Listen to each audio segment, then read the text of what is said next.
This message is not approved by Rockstar, it was not cleared by Take-Two Interactive, and it was never meant for public broadcast, but it exists. Hello everyone, thanks very much for tuning in. My name is Bishop, and I'm your host, part-time narrator, full-time liability. And this is your friendly reminder that somewhere beneath Vinewood's glass towers, between the casino vaults and the server farms of Vice City's return, a clock is ticking. I got the file, someone didn't scrub the metadata, and now I cannot unsee it. So I'm about to share it with you guys and girls. This isn't fan hype. This isn't a dev leak or a forum post from some 19-year-old in North Yankton. These are corporate documents, forecasts, earnings guidance, internal compliance notes, the whole shebang. The kind of stuff that doesn't show up in trailers. And if you think this is just about a game, you haven't been watching the numbers. Check this out. Release is locked May 26, 2026. Development cost 1.5 billion and counting. Project earnings 10 billion lifetime, and online revenue 500 million per year. But there's more. Because isn't just a launch window anymore. The system is already moving. The filings, preloads, the quiet policy shifts in Europe, they're not waiting for May. So they're already deploying. Now, let's move on to what you came here for, the date, the discs, and the first signs of movement from Rockstar's war room. Traces of the operation have already surfaced because on Xbox Series, there's a 328.8 placeholder file that was discovered in late July. So there's no assets, no trailer, just a shell, I'd say a test balloon for preload infrastructure. This is exactly how GTA 5's pre-launch cycle began, if you remember, if you were there. Minor pings on backend systems, then bursts of secure data deployment timed across storefronts with military precision. But GTA 6 isn't just replicating the old script. Now, the internal brief I pulled shows a split deployment timeline. So single player campaign May 26th and GTA Online slightly staggered, says the doc, possibly 4 to 6 weeks post-launch. Why? Because of player funnel optimization. We all know this. They want all eyes on the story first. The online mode is like a separate retention machine. And then they tied to new monetization pipelines, new progression loops, and age-gated process and access. So you get to play, but you'll be watched.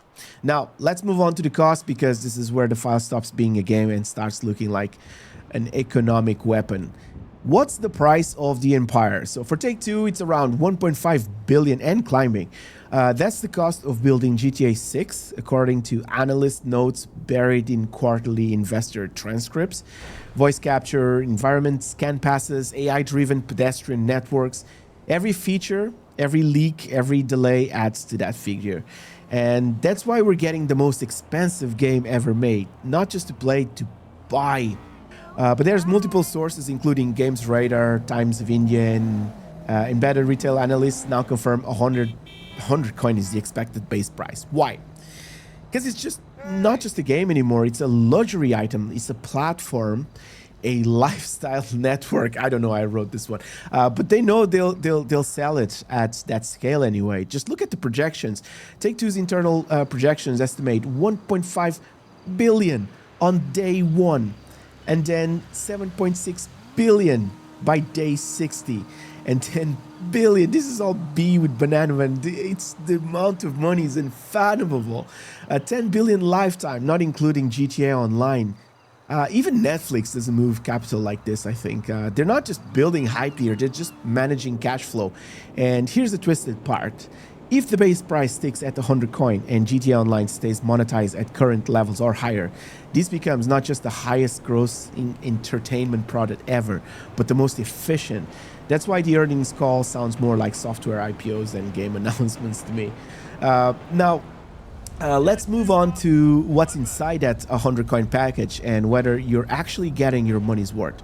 So the files intercepted weren't narrative docs, but someone upstream saw them because a new leak is circulating and claiming 75 hours of single-player content. GTA 5 was about 30 to 35, 45 for me, depending on how you played. Red Dead 2, closer to 50 with cinematic pacing. GTA 6, 75. Now, this is unconfirmed, early build metrics, but is this real? We don't know, but some data kind of lines up. The leaked runtime likely includes new mechanics that Rockstar hasn't publicly shown. Longer character arcs, branching missions, maybe larger environmental traversal, possibly even dynamic time-based storytelling. Like, I think they need to justify that 100 coin mark to shut down backlash, to dominate YouTube, Twitch, Rumble, TikTok for, I don't know, months. You don't need a marketing budget when your story mode is longer than 2 seasons of HBO drama.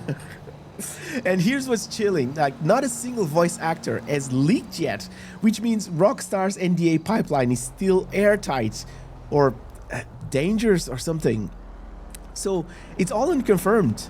So that silence, it's louder than any leak. Now, let's move on to why millions of players might not even be allowed to log in at launch. So for the first time in franchise history, GTA Online will require age verification, at least in the UK.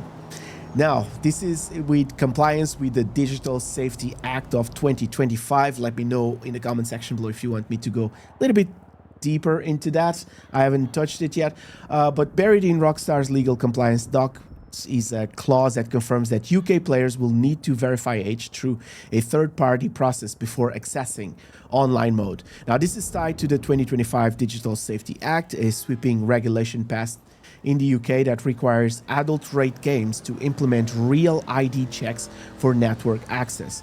The implications are massive because it's already rumored that the EU is watching and the US isn't far behind. Now, that means Rockstar is likely building a multi-region ID verification system, something they've never done before.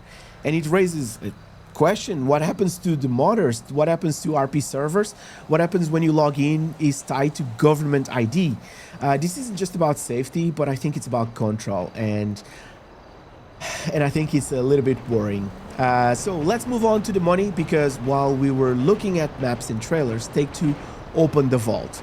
So Take-Two didn't just perform, they obliterated expectations. Net bookings of 1.42 billion on Q1 and 6.15 billion annual. This is like net bookings. It's like crushing analyst projections, and the GAAP net revenue is up 12% while operation costs fell, so showing increased discipline ahead of GTA 6 rollout. That's not normal, that's surgical. That's a company trimming weight before a print. NBA 2K25 sold 11.5 million units from last year. Mobile titles are surging, and GTA Online is still a massive juggernaut. But the big reveal was that Take-Two raised its full year forecast to 6.05 to 6.15 billion, a move that only makes sense if GTA 6 launch window is on the rails.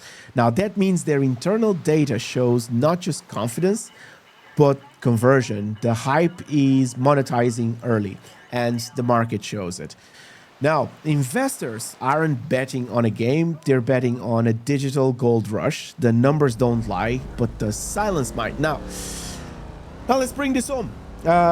This isn't about hype anymore. It's not about posters or trailers or the next influencer who gets early access. This is about infrastructure, capital, and above everything, control, man. That age verification is still stuck in. GTA 6 isn't just the most expensive game ever made. It's the most coordinated launch in Rockstar's history. You're not walking into a video game, you're walking into an engineer experience, monetized, measured, and monitored masterpiece. The timer is real. May 26, 2026 is confirmed. 100 coin is on the table. 75 hours might be waiting for you on the other side, but so is ID verification. Server-side systems that make GTA 5 look like a tech demo. Now, this is the last Grand Theft Auto built under old assumptions. The last one built is secrecy. The last one built before the world changed how it treats games. You might still be thinking in terms of Rockstar's usual cycle: delays, teasers, beta leaks, collector's editions, but the shape of this operation says otherwise. They're not playing coy, they're playing cold. Now, what happens when GTA 6 launches on May 26 isn't just a media event, it's a financial detonation. On that will ripple across markets, fan bases, platforms, and platforms within platforms, and the whole world will stop. Jeez, I don't even know why I write these things. Like, thanks for riding Shotgun. Bish signing out.